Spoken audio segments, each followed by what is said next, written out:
Welcome to Alpha Strike. Today we're going to talk about a concept that keeps coming up in the smart money concept, and that is inducement. Make sure to watch this video till the end because we'll break down inducement step by step. What it means, the different types, how to identify it, some real examples, and smart ways to avoid falling into the trap. So, what is inducement? Inducement is when false signals are intentionally created to trap retail traders. Smart money, meaning large institutions, creates an illusion that price is moving in a certain direction. But that move is only temporary. The real purpose behind it is to collect liquidity.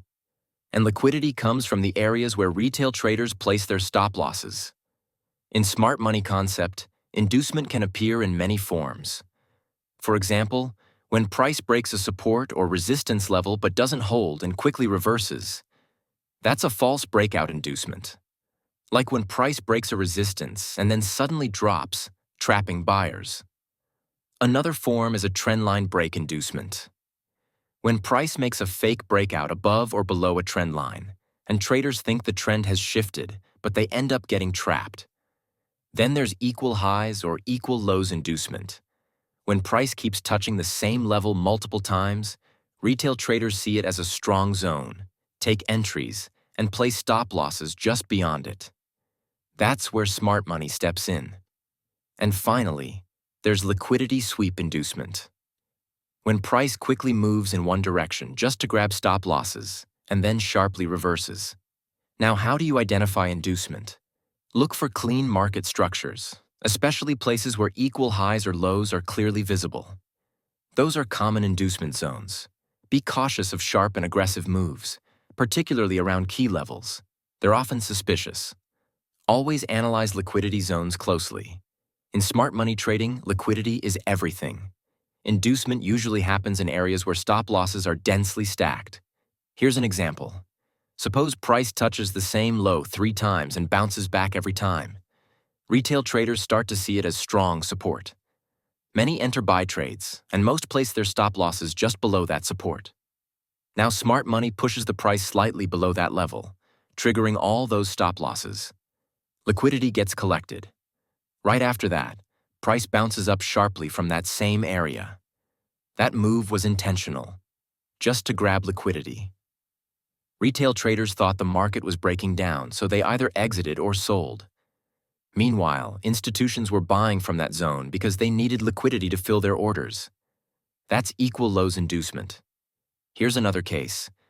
Let's say the market is following an upward trend line. Every time it touches, price moves up.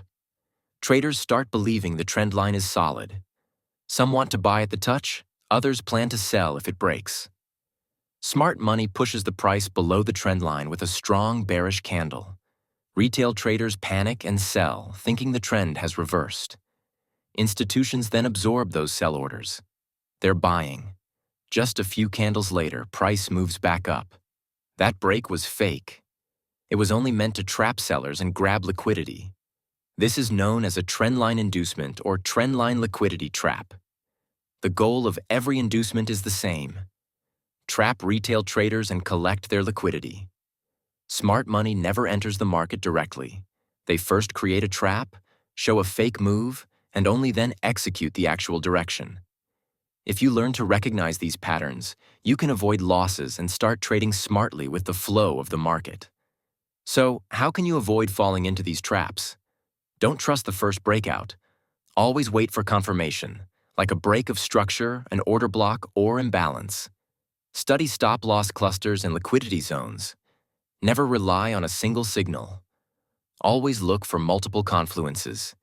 Now, identifying inducement isn't easy, because smart money designs it very cleverly. But if you pay attention to a few key signs and structures, you'll be able to recognize it. When price keeps making equal highs or equal lows, it looks like strong resistance or support. Retail traders start taking entries and place their stop losses just outside that zone. Smart money knows this. So they create a sharp move to break those levels, trigger stop losses, and then reverse the price direction. Whenever you see perfect equal highs or lows, be suspicious. If you notice a sharp move just before a break of structure, especially around liquidity zones, the probability of inducement is high. If price leaves an imbalance and later returns to fill it, that's a healthy retracement. But if it makes a false breakout before reaching the imbalance, it's often inducement. If price breaks a trend line and immediately reverses, that's likely inducement. If price breaks a trend line and immediately reverses, that's likely inducement. And if price breaks a key level but doesn't sustain, and volume drops or sharp reversal candles appear, it's a big clue that the breakout was fake. The best way to catch inducement is to combine multiple signs.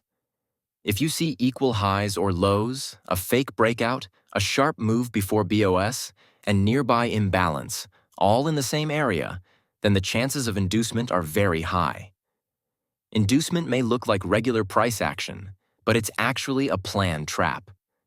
Smart money first attracts the crowd, takes their stop losses, and then moves in the true direction.